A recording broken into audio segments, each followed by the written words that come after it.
Perkenalkan, kami dari kelompok 1 akan mempresentasikan hasil kerja kelompok kami, yaitu merangkum materi 1 sampai 5.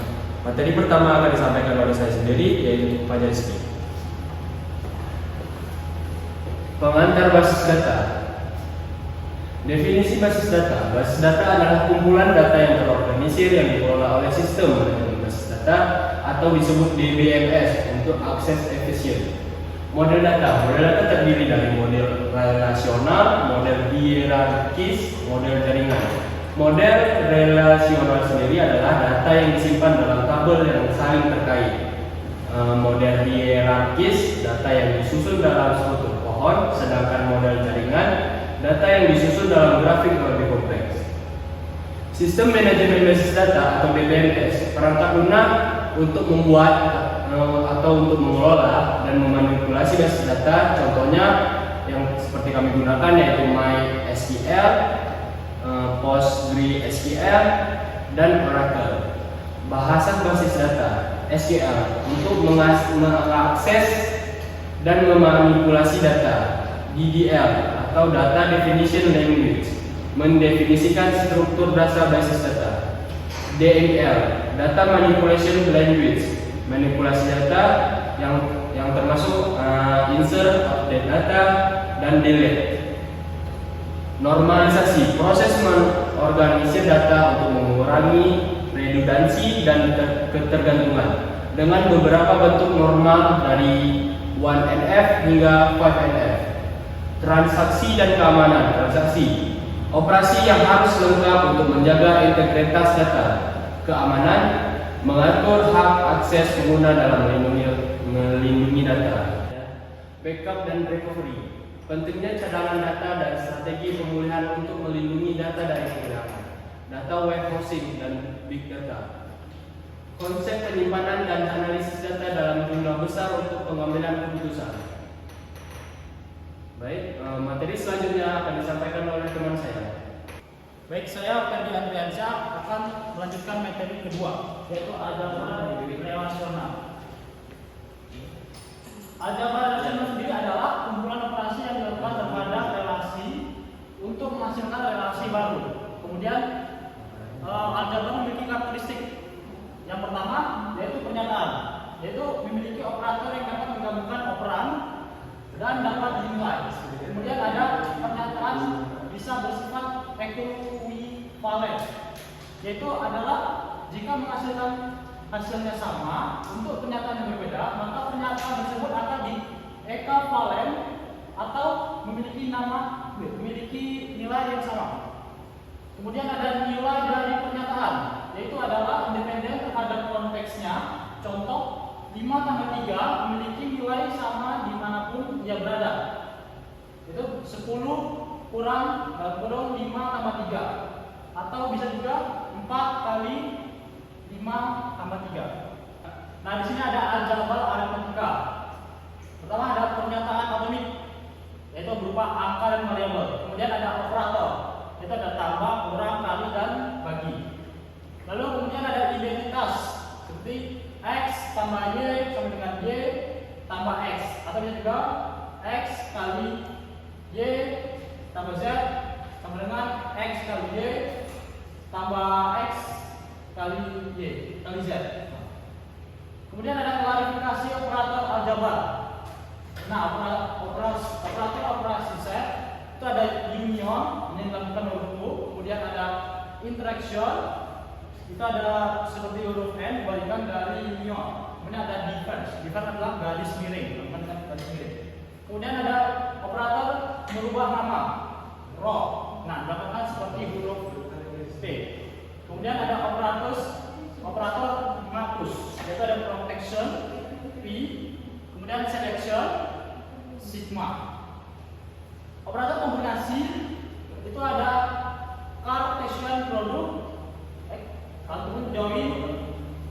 Kemudian ada operator lainnya seperti duplicate, elimination, grouping, aggregation, sorting, quater joins, dan etc. Nah, operator operasi set itu anggota relasi berupa set himpunan. Bisa berupa union, interaction, ataupun defense. Kemudian ada operator operasi set. Hanya bisa diaplikasikan pada relasi yang atributnya identik. Nah, seperti sama jumlah atribut, sama nama, ataupun sama domain. Kemudian ada union di sini. Union adalah suatu operasi yang menggabungkan dua atau lebih himpunan menjadi satu himpunan baru. Data yang terdapat pada seluruh himpunan akan dimasukkan ke dalam himpunan baru. Hasil gabungan tanpa adanya data yang dihilangkan dan data yang dibuka. Nah, di sini ada contoh dari union. Di sini terdapat ada dua tabel yang isinya berbeda. Nah, setiap data di toko kue dan toko bakso akan digabung di dalam himpunan tabel baru.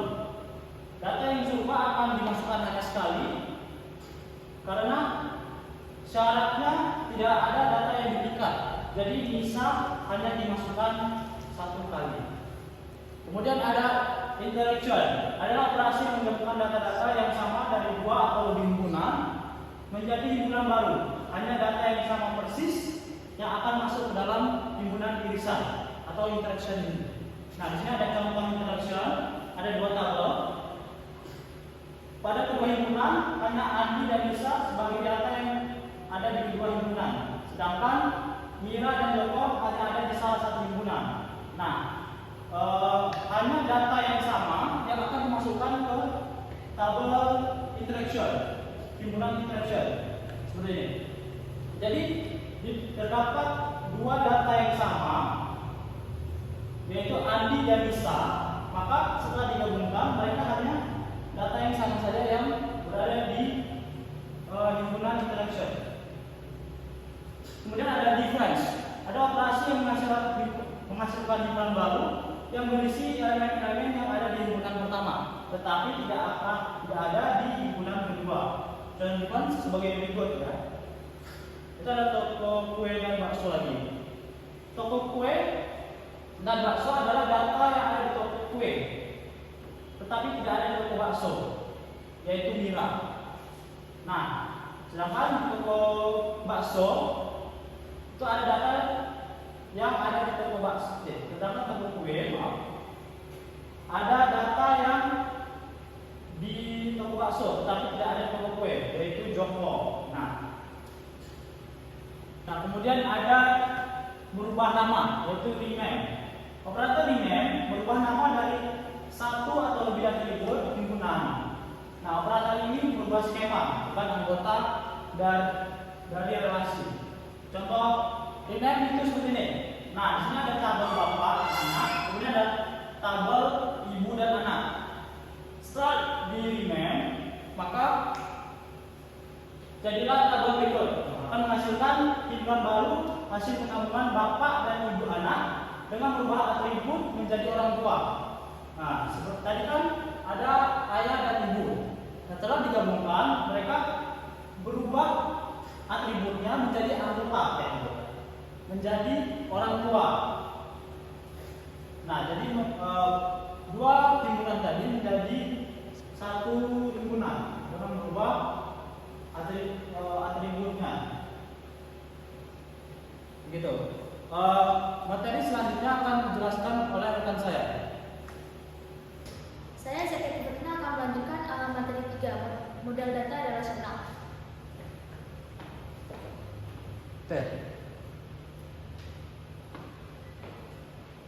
Untuk membuat database ada siklusnya. Siklus tersebut disebut dengan database life cycle.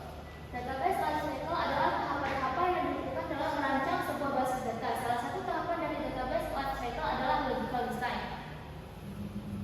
Logical design atau perancangan logik adalah suatu penggambaran umum dari apa yang sudah dikonsepkan. Biasanya digambarkan dalam bentuk diagram dan menunjukkan semua data dan relasinya. Model data yang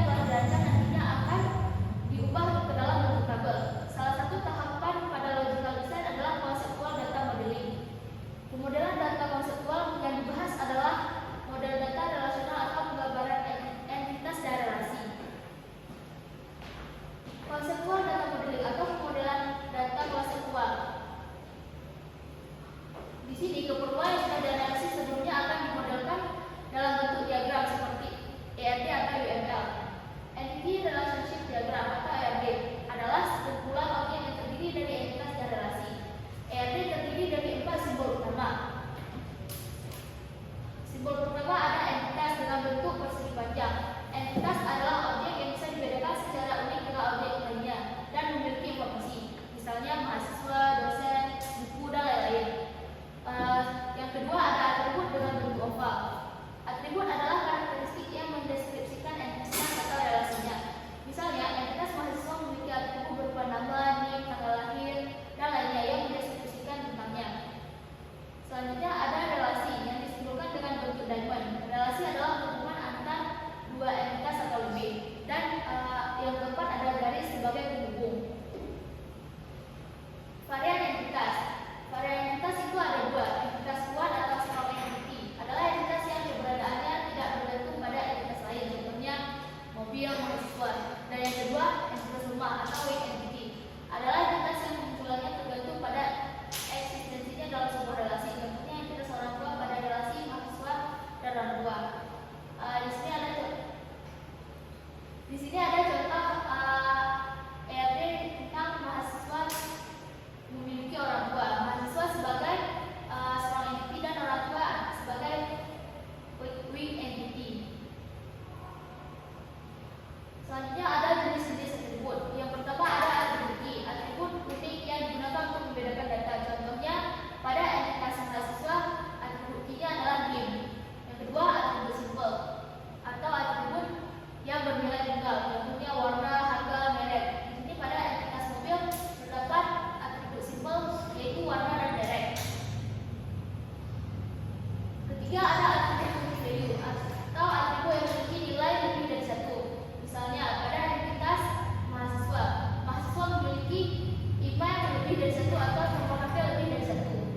Keempat ada atribut komposit atau atribut yang bisa diuraikan lagi. Contohnya waktu, alamat, nama. Di sini pada entitas mahasiswa memiliki nama. Atribut kompositnya ada nama depan dan nama belakang. Yang kelima ada atribut derivatif, atribut turunan dari atribut lainnya. Contohnya umur dari tanggal lahir. Pada entitas mahasiswa, umur merupakan atribut derivatif atau bisa jadi turunan bisa dilihat dari tanggal lahirnya. Selanjutnya ada derajat relationship. Yang pertama ada derajat satu atau unary, menghubungkan satu buah entitas saja. Misalnya pegawai mengepalai pegawai lainnya. Ada derajat dua unary, menghubungkan dua buah entitas. Contohnya ada apoteker menjual obat. Derajat tiga atau ternary, menghubungkan tiga buah entitas. Di sini ada contoh mahasiswa mengambil mata kuliah dan melakukan absensi. Selanjutnya ada kardinalitas. Kardinalitas adalah jumlah elemen atau ukuran suatu himpunan. Kardinalitas menentukan jumlah maksimum relasi yang dapat terjadi antara entitas dan entitas lain. Berikut ada beberapa jenis kardinalitas relasi. Yang pertama ada one-to-one atau satu dosen mengepalai satu jurusan. Selanjutnya ada one-to-many. Satu mahasiswa mengambil banyak mata kuliah. Yang ketiga ada many-to-many. Banyak pelanggan membeli banyak barang. Tahap pembuatan ERD awal. Yang pertama ada menetapkan entitas-entitas yang akan terlibat. Yang kedua menentukan atribut-atribut dari masing-masing entitas. Yang ketiga menetapkan relasi di antara entitas-entitas yang telah ditentukan sebelumnya. Yang keempat menentukan derajat dan juga kardinalitas relasi untuk semua himpunan dan relasi.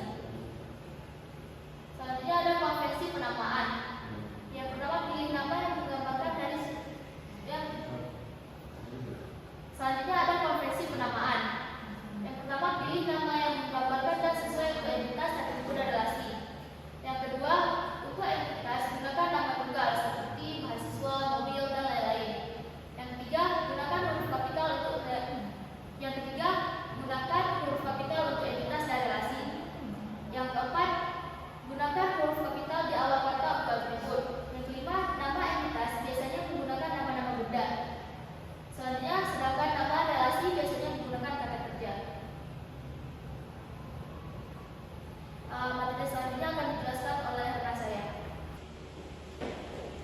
Baik, saya Nadia Diansyah akan menjelaskan kembali materi 4 yaitu Entity Relationship Diagram atau IRD.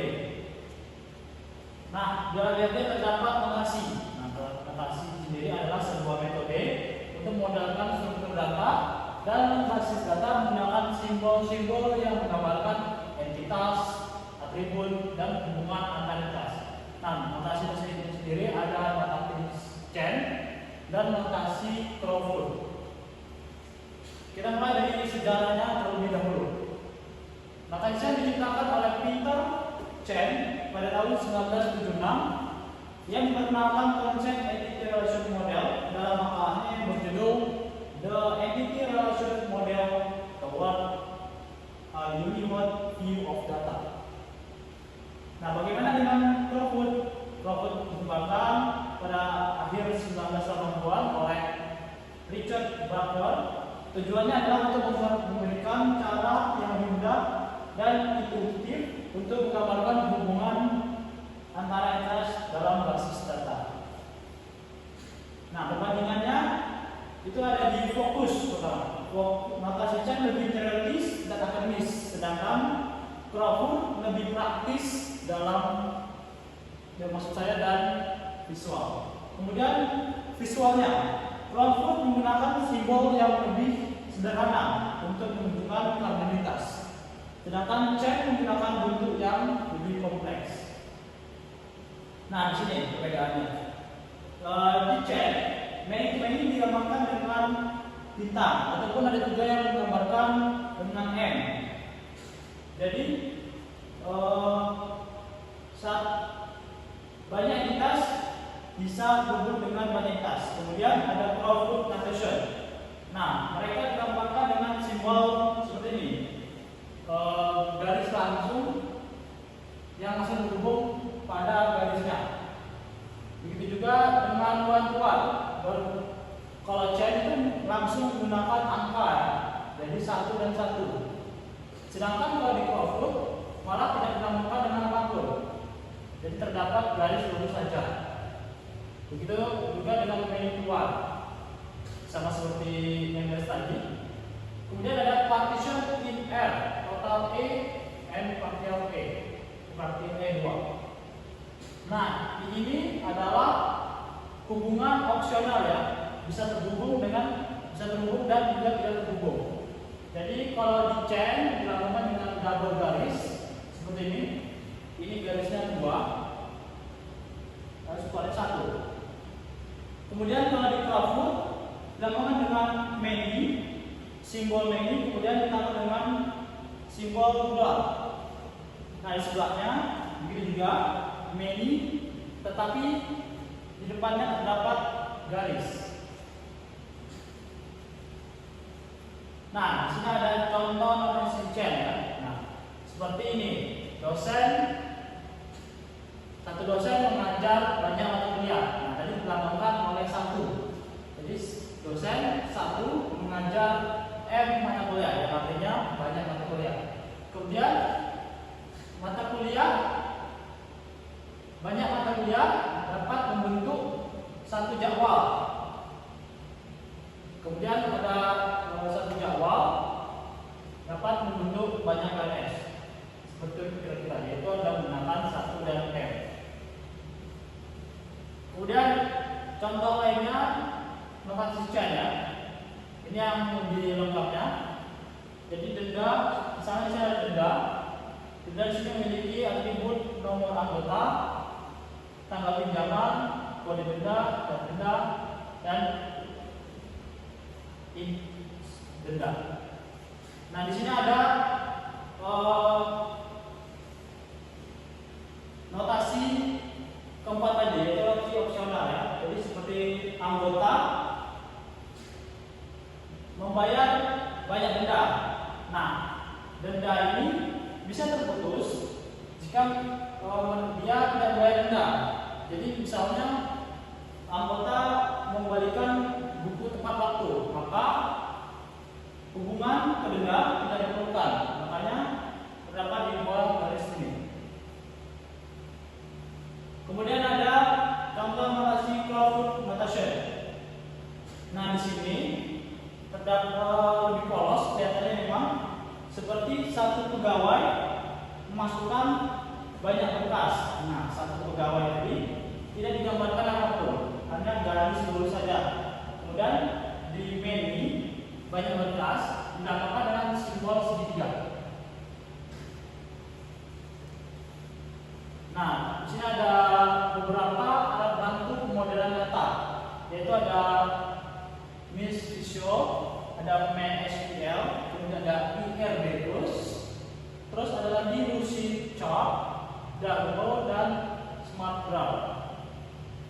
Demikian yang bisa saya sampaikan dari materi 4. Untuk materi selanjutnya akan dijelaskan oleh rekan saya. Baik, saya Mustafa akan melanjutkan materi 5, analisis kebutuhan. Ringkasan analisis keperluan dan pemodelan data. 1. Analisis keperluan. Tahap awal perancangan basis data yang sangat penting dan memakan waktu. Basis data designer melakukan wawancara dengan pengguna utama untuk mengidentifikasikan kebutuhan basis data, isi data, serta transaksi yang akan dilakukan. Selain itu, analisis keperluan juga mencakup penentuan performa, keamanan, dan batasan administrasi basis data.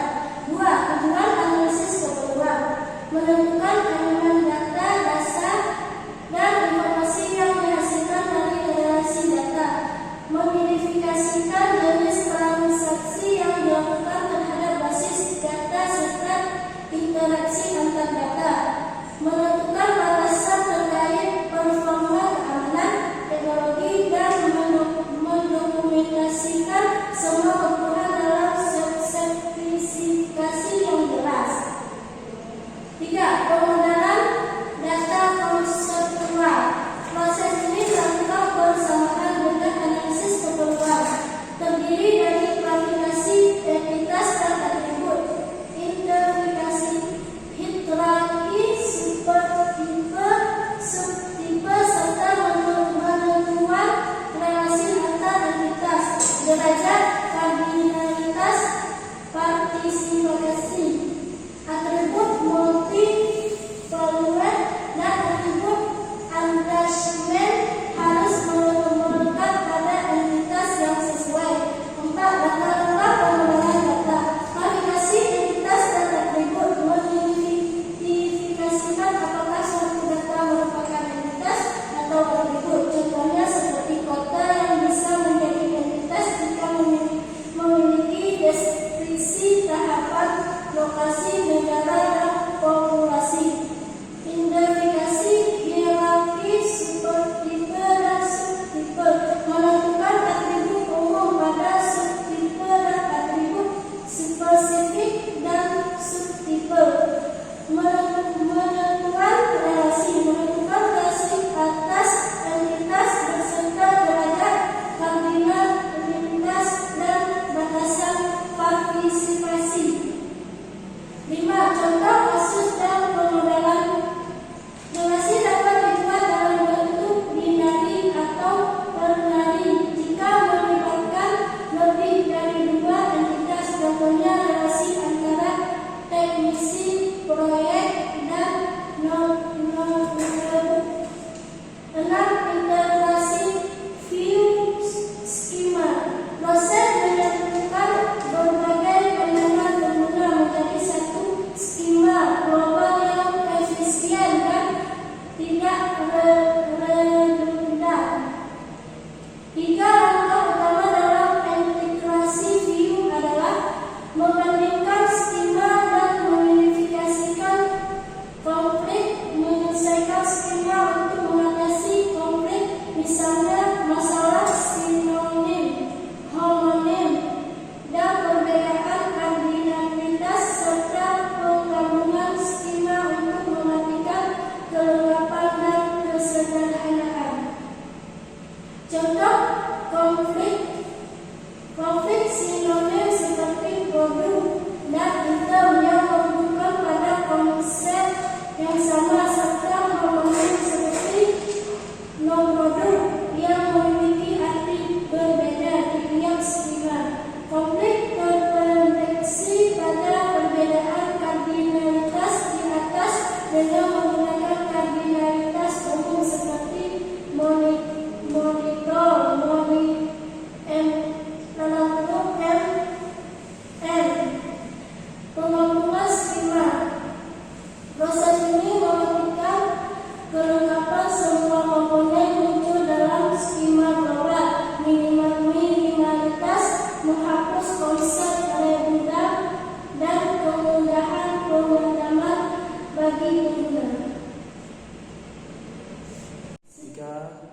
kelas 1.